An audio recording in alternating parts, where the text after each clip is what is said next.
தமிழ் நாட்காட்டி வெளியீட்டு விழா. முதலாக பிரெஞ்சு புரட்சியில் தான் சுதந்திரம், சமத்துவம், சகோதரத்துவத்தை நான் எடுத்துக் கொள்ளுகிறேன் என்று சொன்ன புரட்சியாளர் அம்பேத்கர் புத்தரிடமிருந்துதான் பிரெஞ்சு புரட்சிக்கே சென்றது. எது சுதந்திரம், சமத்துவம், சகோதரத்துவம் என்று அம்பேத்கர் குறிப்பிடுகிறார்.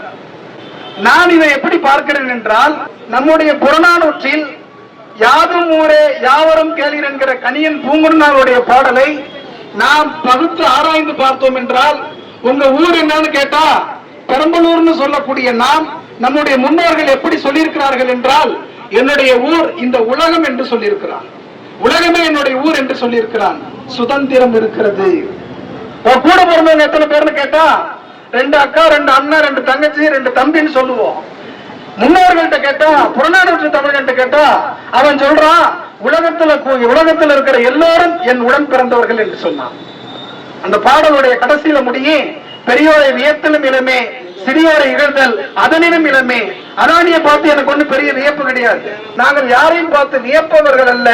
ஏழையாக இருப்பவர்களாக இருந்தாலும் அவர்களை பார்த்து எள்ளி நகையாடுபவர்களும் கிடையாது. ஆதலால் எல்லோரும் என் உடன் பிறந்தவர்கள் என்று சொன்ன பொழுது சகோதரத்துவம் வந்தது. இங்கே யாரை பார்த்து நான் வியப்படையவும் இல்லை, நான் யாரை பார்த்தும் கேலி செய்யவும் இல்லை என்று சொன்ன பொழுது சமத்துவம் வந்தது என்று நான் புரிந்து கொள்கிறேன்.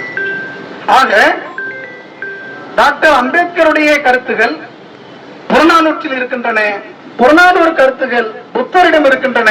புத்தருடைய கருத்துகள் பிரெஞ்சு புரட்சியில் இருக்கின்றது என்பது என்னுடைய பார்வையாக நான் தமிழுக்குள் அம்பேத்கரை உங்களிடத்தில் வைக்கிறேன்.